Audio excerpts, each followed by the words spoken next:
YGTV news కి స్వాగతం. బులెటిన్ల ముందుగా హెడ్లైన్స్ చూద్దాం. కన్నుల పండువగా స్వామి అమ్మవార్ల నిత్య కళ్యాణోత్సవ సేవ. అధిక సంఖ్యలో పాల్గొన్న భక్తులు. వరల్డ్ క్లాస్ వసతులతో ఉస్మానియా ఆసుపత్రి నిర్మాణం. 26.30 ఎకరాల విస్తీర్ణంలో కొత్త ఆసుపత్రి నిర్మాణంకు భూమి పూజ చేసిన సీఎం రేవంత్ రెడ్డి. సంతలో పశువుల్ని కొన్నట్లు కార్పొరేటర్లు కొంటున్న టీడీపీ. ఆగ్రహం వ్యక్తం చేసిన మాజీ మంత్రి Ambati Rambabu. Road safety awareness walkathon కార్యక్రమం జెండా ఊపి ప్రారంభించిన మంత్రి పొన్నం ప్రభాకర్ గౌడ్. శ్రీకాళహస్తి ఆలయంలో స్వామి అమ్మవార్ల నిత్య కళ్యాణోత్సవ సేవ నేత్రపర్వంగా సాగింది. స్వామి అమ్మవార్ల కళ్యాణం జరిపిస్తే తమ దాంపత్య జీవితాలు బాగుంటాయని, వారి యొక్క సౌభాగ్యం కలకాలం ఉంటుందని ఆశిస్తూ మహిళలు కళ్యాణోత్సవంలో పాల్గొంటారు. స్వామి అమ్మవార్ల ఉత్సవమూర్తులను కొలువు తీర్చి కలశ స్థాపన పూజలు జరిపి సాంప్రదాయ పద్ధతిలోని కళ్యాణోత్సవ పూజలు నిర్వహించారు పండితులు. భక్తులు అధిక సంఖ్యలో పాల్గొని స్వామి అమ్మవార్ల కళ్యాణం తిలకించారు.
ఉస్మానియా ఆసుపత్రి నిర్మాణానికి సీఎం రేవంత్ రెడ్డి శంకుస్థాపన చేశారు. గోషం మహల్ పోలీస్ గ్రౌండ్ లో వరల్డ్ క్లాస్ వసతులతో 26.30 ఎకరాల విస్తీర్ణంలో కొత్త ఆసుపత్రి నిర్మాణానికి అంకురార్పణ జరిగింది. ఈ భూమి పూజలో భట్టి, విక్రమార్క, దామోదర, హైదరాబాద్ మేయర్లు పాల్గొన్నారు.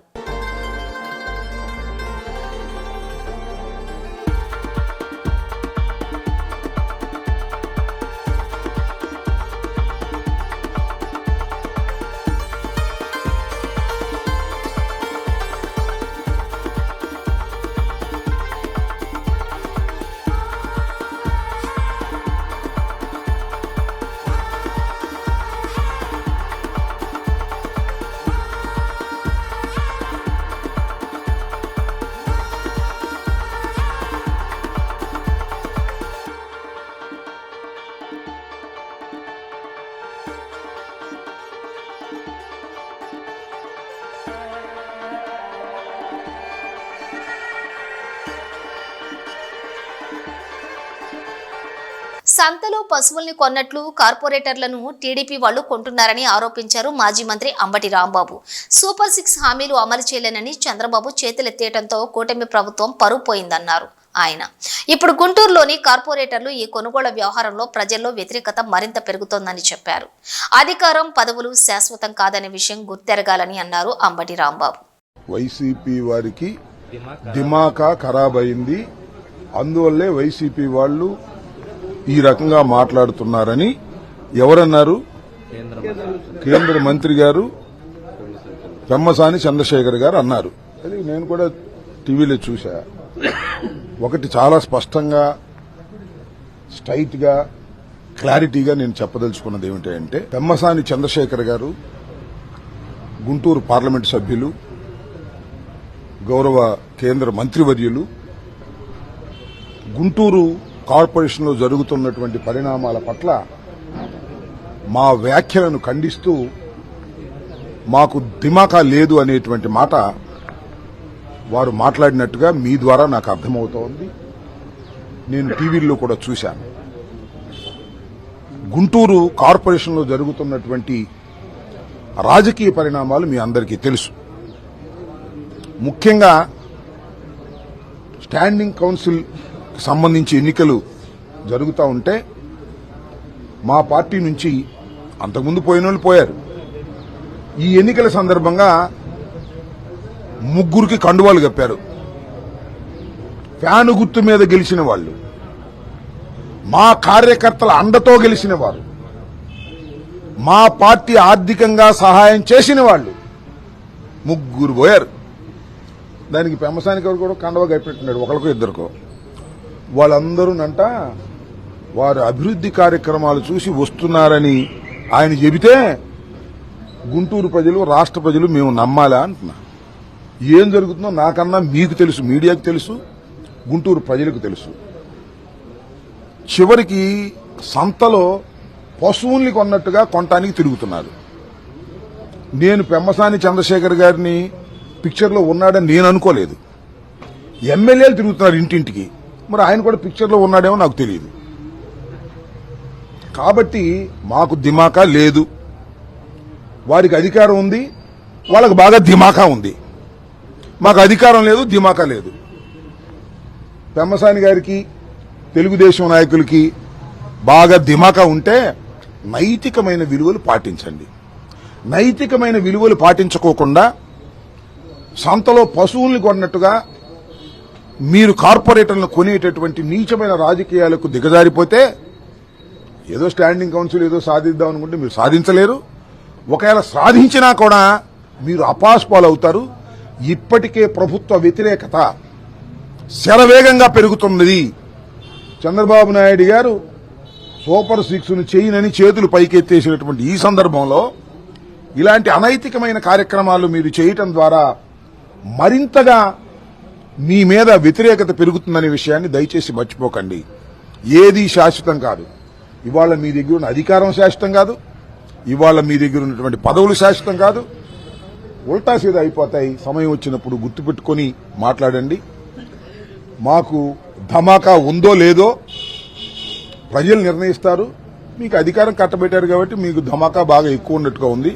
కొద్దిగా తగ్గించుకుంటే గౌరవ మంత్రి గారికి బాగుంటుందని నా ఉచిత సలహా. మీరు ముగ్గురు అనుకుంటున్నారు, 30 మంది కార్పొరేటర్లు క్యూలో ఉన్నారు, కానీ మంచి వాళ్ళని ఏరి తీసుకుంటున్నామని కేంద్ర మంత్రి. అవునవును, 30 మంది ఉన్నారు, నేను కూడా లైన్లో ఉన్నాను. ఆయన పేరేంటి, వేణుగోపాల్ రెడ్డి గారు కూడా లైన్లో ఉన్నాడు, అప్పిరెడ్డి కూడా లైన్లో ఉన్నాడు, డైమండ్ కూడా లైన్లో ఉన్నాడు, మేయర్ కూడా లైన్లో ఉన్నాడు. అందరం లైన్లో ఉన్నాం వాళ్ళ దగ్గరికి వెళ్ళటానికి. ఎందుకు ఈ పిచ్చి మాటలు? డబ్బులకి ఎవడు ఆశపడ్డాడో వాళ్ళ లైన్లో ఉండి ఉంటాడు. ఇప్పుడు ముగ్గురు ఆశపడ్డారు, వెళ్ళారు. దేవుడి మీద ప్రమాణం చేసి చెప్పమని మళ్ళీ అన్నమాట, డబ్బులు ఇవ్వకుండానే అభివృద్ధి చూసి వచ్చారని. ఎందుకు ఈ పిచ్చి కథలు, పిట్ట కథలు? నా చిన్నప్పటి నుంచి చూస్తున్నా. అన్ని చెప్తా ఉంటారు, వింటా ఉంటారు, జరిగిద్ది. ఏం జరిగినా ఎదుర్కోవడానికి సిద్ధంగా ఉన్నాం. మేయర్ని అడ్డం పెట్టి గుంటూరు అభివృద్ధిని అడ్డుకుంటున్నారు వైసీపీ వాళ్ళు. మేయర్ని అడ్డం పెట్టేది ఏముంది? మేయర్ గెలిపించుకున్నారు కదా ప్రజలే. అడ్డం పెట్టడానికి ఏంటి? అడ్డం పెట్టడానికి ఇదేమన్నా డాలు కత్తి యుద్ధం ఏంటి? అడ్డం పెట్టేది ఏంటి? Mayor is mayor, deputy mayor is mayor. ఒక డిప్యూటీ మేయర్ తీసుకుపోయారు మీరు. అరే మేము కక్కిన కూటికి ఆశపడతాయిందయ్యా బాబు. మా పార్టీ తరఫున గెలిచారు, మా ఫ్యాన్ గుర్తుతో గెలిచారు, మా కార్యకర్తల భుజాలు పెట్టుకుని భుజాల మీద మోసుకుని గెలిపించుకున్నారు. మా వాళ్ల కోసం కక్కుర్తి పడతారు స్వామి. దమ్ముంటే రేపు వచ్చే ఎన్నికల్లో కార్పొరేటర్లు గెలిపించుకోండి, మొన్న ఎమ్మెల్యేలు గెలిపించుకున్నట్టుగా. ఎందుకు మేము గెలిపించుకున్న వాళ్ళ కోసం ఆశపడుతున్నారు మీరు? ఎందుకు వాళ్ళకి డబ్బులు ఇస్తున్నారు? ఇంతకన్నా నీచం ఏమైనా ఉందా? ఎన్ని కబుర్లు చెప్పినా ఏముంటుంది దీనిలో? అదేమంటే 30 మంది లైన్లో ఉన్నారు, అంబటరామబాబు లైన్లో ఉన్నాడు, వేణుగోపాల్ రెడ్డి లైన్లో ఉన్నాడు. ఇవన్నీ ఈ పిట్ట కథలు. ఈ కథలు చెప్తే ఎవరింటారు మనకు తెలీదా? ఎన్ని చూస్తానే ఉన్నాం, నో ప్రాబ్లం.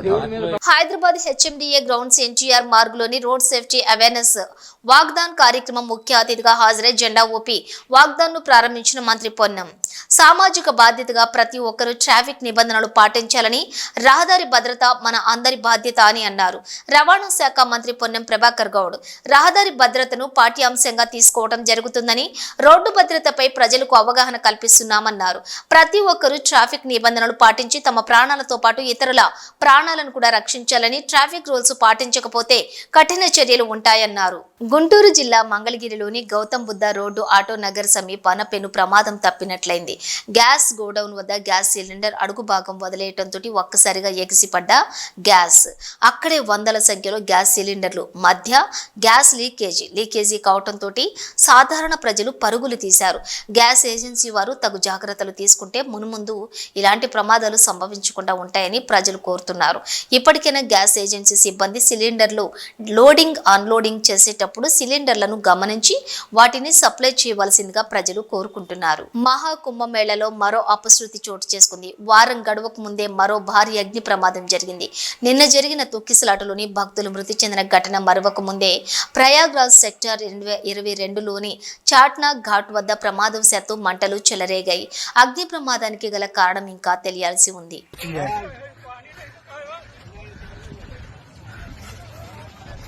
ये देखिए, कोई भी प्रशासन नहीं आई है।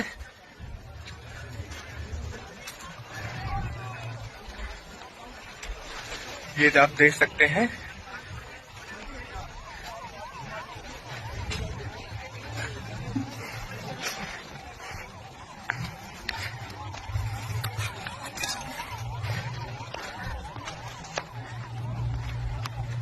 అనుమానంతో అదుపులోకి తీసుకున్న జమాత్ ఉల్ ముస్లిమీన్ ఆల్ ఇండియా ప్రెసిడెంట్ జక్రియాను విచారించి వదిలేశారు ఇండియన్ ఇమిగ్రేషన్ అధికారులు.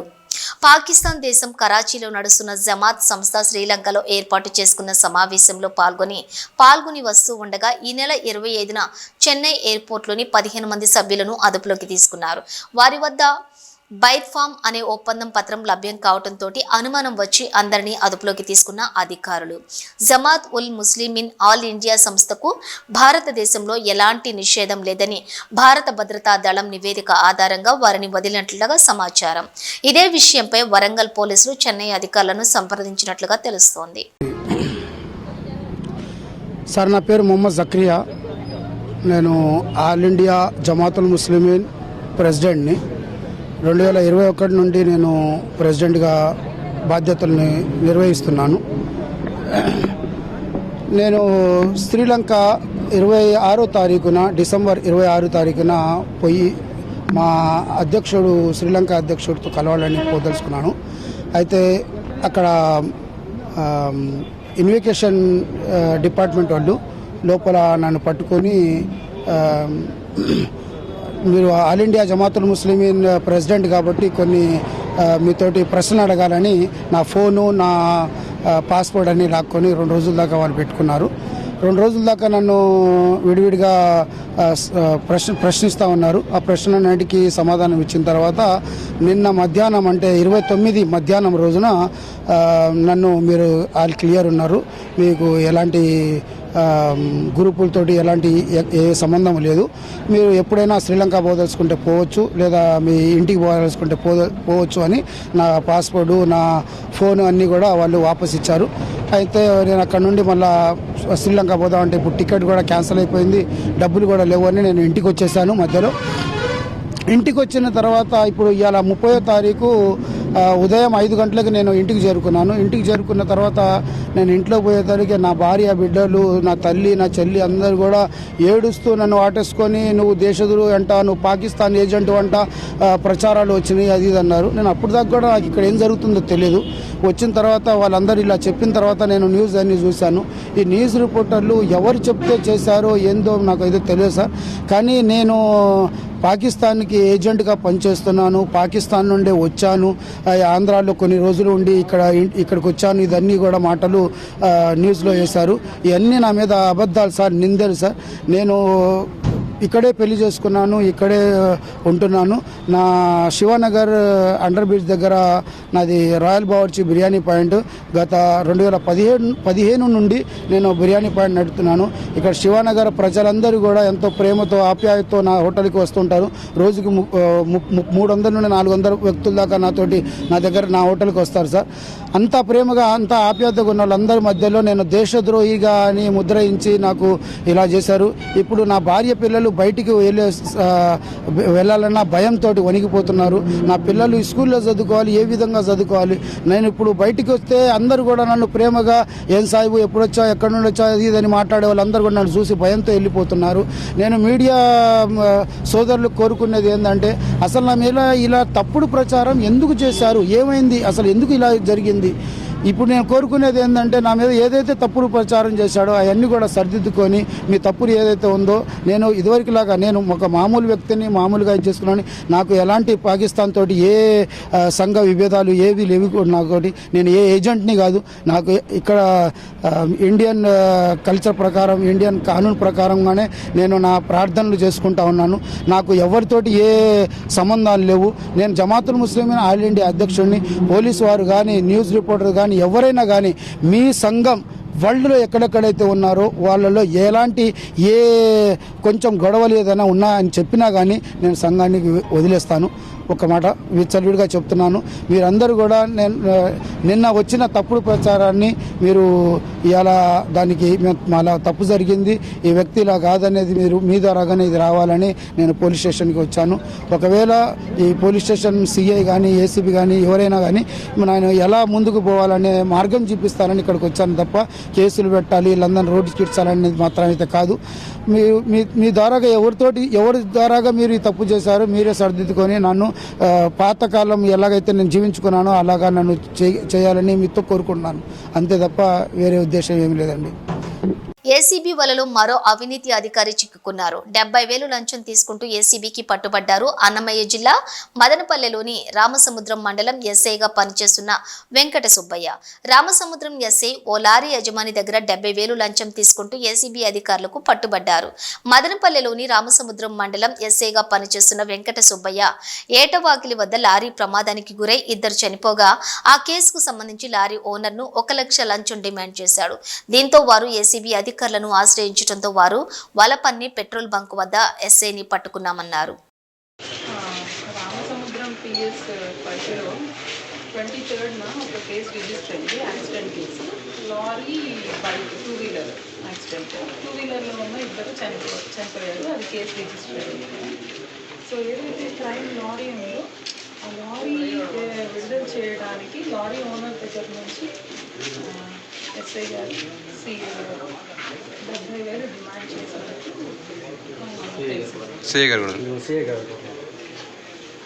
70,000 డిమాండ్ చేశారు. సో అందుకని కంప్లైంట్ ఏసీబీ కడప వాళ్ళు అప్రోచ్ అయ్యారు. సో సబ్సిక్వెంట్గా ఈరోజు ఎస్ఐ గారిని నియర్ బై పెట్రోల్ బంక్లో 200గా పట్టుకోవడం జరిగింది. 70,000 రికవర్ కూడా madam lorry owner sir Manoj Kadapa madam Tirupati case Kadapa అండి. కడప జిల్లా చెందింది ఇన్ఛార్జ్ కడపకి ఇన్ఛార్జ్గా తిరుపతి డిఎస్పీ గారు కాబట్టి additional SP Tirupati ACP Vimal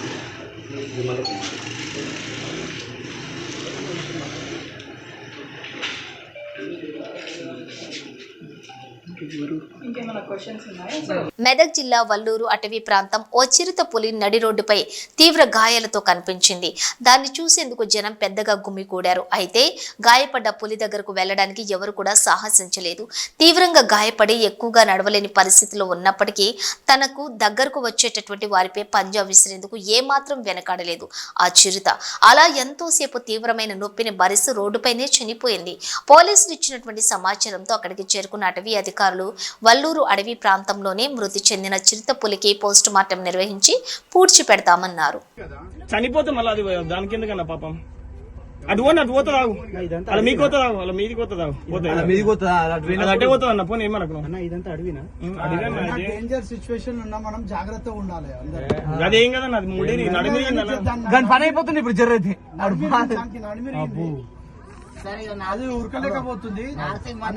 Andhra Pradesh రాష్ట్ర వ్యాప్తంగా భూముల రిజిస్ట్రేషన్లకు సంబంధించి శనివారం నుంచి కొత్త మార్కెట్ విలువలు అమల్లోకి రాబోతున్నాయి.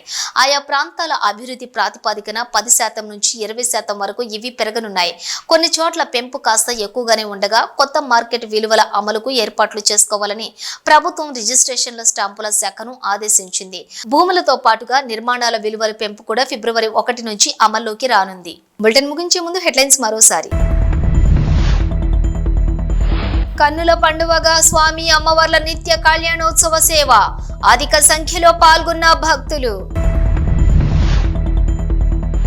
వరల్డ్ క్లాస్ వసతులతో ఉస్మానియా ఆసుపత్రి నిర్మాణం, 26.30 ఎకరాల విస్తీర్ణంలో కొత్త ఆసుపత్రి నిర్మాణంకు భూమి పూజ చేసిన సీఎం రేవంత్ రెడ్డి. సంతలో పశువుల్ని కొన్నట్లు కార్పొరేటర్లు కొంటున్న టీడీపీ, ఆగ్రహం వ్యక్తం చేసిన మాజీ మంత్రి Ambati Rambabu. Road safety awareness walkathon కార్యక్రమం జెండా ఊపి ప్రారంభించిన మంత్రి పొన్నం ప్రభాకర్ గౌడ్. ఇవి బులెటిన్ డీటెయిల్స్. చూస్తూనే ఉండండి న్యూస్.